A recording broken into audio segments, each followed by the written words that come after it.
Assalamualaikum warahmatullahi wabarakatuh.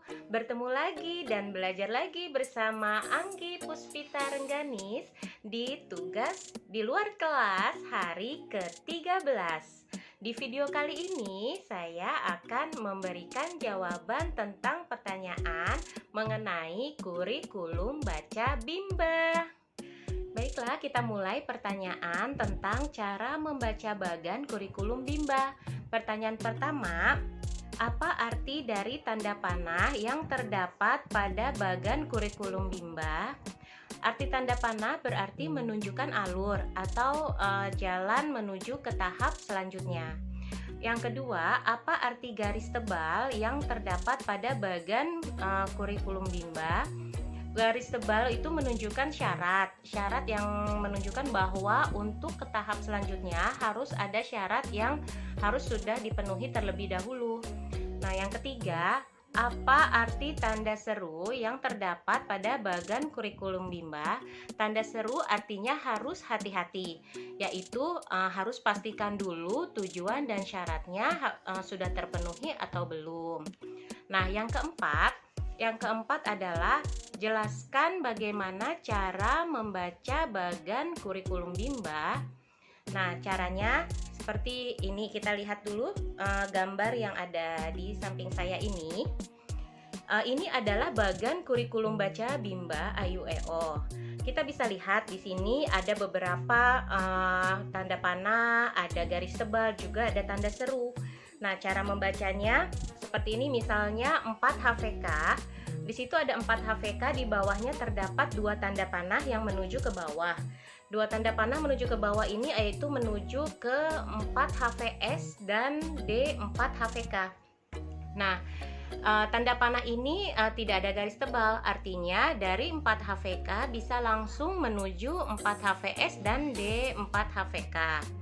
Lalu dari D4 HVK kita lihat lagi ada tanda panah menuju ke bawah.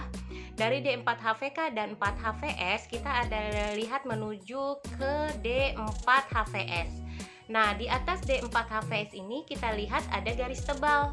Artinya ada syarat yang harus dipenuhi dulu kalau kita mau ke D4 HVS, yaitu kita harus memenuhi syaratnya, harus menguasai atau anak harus menguasai dulu 4 HVS dan D4 HVK-nya, baru bisa masuk ke tahap D4 HVS.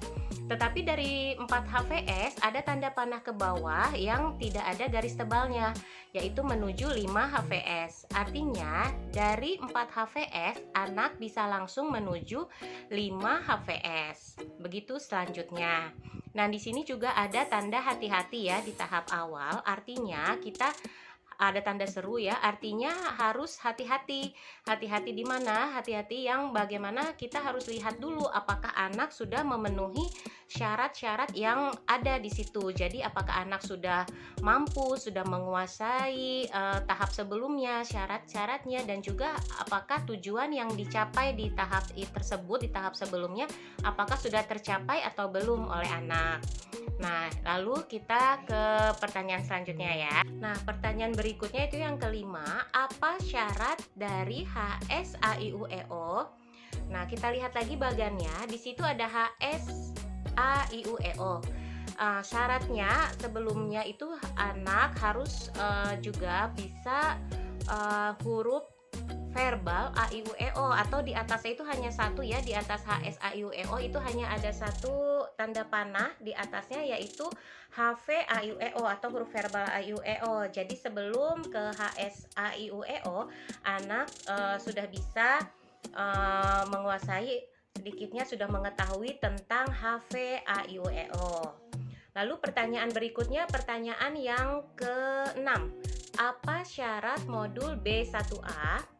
Nah, syarat dari modul B1A, kita lihat lagi di bagannya, di atas B1A itu terdapat garis tebal. Garis tebal yang artinya tadi adalah syarat. Seperti sudah saya jelaskan, syaratnya harus terpenuhi dulu. Apa syaratnya? Syarat dari B1A itu adalah anak harus menguasai HSAIUEO. Ya, di atasnya ada syarat itu tanda panah HSAIUEO. Lalu ada juga HV, BDG, KMPSY. Di sini kita lihat. Lalu ada juga syarat lainnya yaitu D4HVK. Jadi, untuk menuju ke modul B1A, anak harus memenuhi syaratnya, yaitu ada 3 syaratnya, yaitu pertama D4HVK, HSAIUEO, dan HV, BDG, KMPSY. Begitu. Untuk pertanyaan berikutnya, yaitu pertanyaan ke-6, apa syarat modul B1B? Kita lihat kembali di sini B1B. B1B itu kita lihat mempunyai 3 syarat. Apa aja? Syaratnya itu adalah pertama D4HVS, lalu syarat keduanya adalah HVJLN-TRC, dan syarat ketiganya adalah B1A. Artinya apabila anak ingin masuk ke dalam modul B1B harus memenuhi 3 syarat tadi, yaitu sudah menguasai D4HVS, HVJLN-TRC, dan B1A. Oke, pertanyaan selanjutnya, pertanyaan ke-8, apa syarat D4HVS? Syarat D4HVS. Oke, kita lihat di sini D4HVS. D4HVS itu kita lihat mempunyai 2 syarat. Apa saja? Yaitu syaratnya 4HVS dan D4HVK. Jadi untuk masuk ke dalam modul D4HVS, anak harus memenuhi 2 syarat, yaitu 4HVS dan D4HVK. Oke, pertanyaan selanjutnya adalah pertanyaan ke-9. Apa tahap selanjutnya setelah 4HVK? Tahap selanjutnya dari 4HVK, ya, dari 4HVK itu adalah 4HVS dan D4HVK. Jadi untuk setelah anak selesai mengikuti 4HVK, maka anak bisa langsung menuju ke 4HVS dan 4HVK. Oke, untuk selanjutnya adalah pertanyaan nomor 10. Apa tahap selanjutnya setelah B1A? Oke, setelah B1A kita lihat di sini, yaitu tahap selanjutnya adalah B1B. Tetapi kita lihat dulu di situ ada garis tebalnya. Berarti tandanya untuk masuk ke B1B tadi ada syaratnya. Syaratnya apa saja? Tadi ada 3, yaitu D4HVS, HVJLN-TRC, dan B1A. Jadi tahap selanjutnya dari B1A adalah B1B. Oke, selanjutnya adalah pertanyaan nomor 11.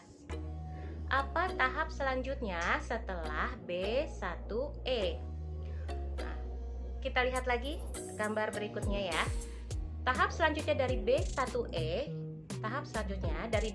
itu adalah B1F dan B4. Ya, B1F dan B4. Tetapi kita lihat di sini di bawahnya B1E, di atasnya B1F ya. Setelah B1E itu ada B1F, tetapi di atasnya B1F itu ada garis tebal yang artinya harus memenuhi syarat dulu. Jadi kalau mau dari B1E, anak mau ke B1F harus ada syarat, yaitu satu syarat lagi B1D. Artinya anak juga harus menguasai B1D tadi. Jadi untuk masuk ke B1F, apakah anak tersebut sudah menguasai B1D?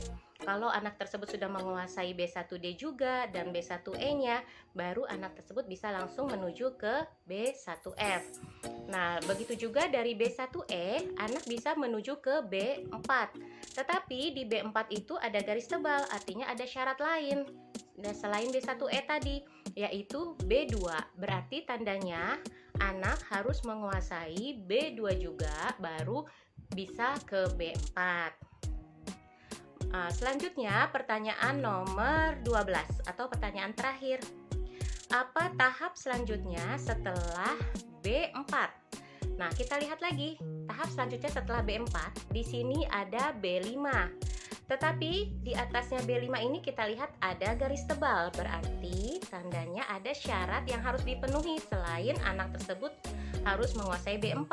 Tetapi ada juga harus menguasai B1F dan B3. Jadi anak harus sudah memenuhi syarat yang 3 syarat tadi, harus sudah menguasai B4-nya, juga harus sudah menguasai B3-nya, dan juga harus menguasai B1F-nya, baru bisa menuju ke B5.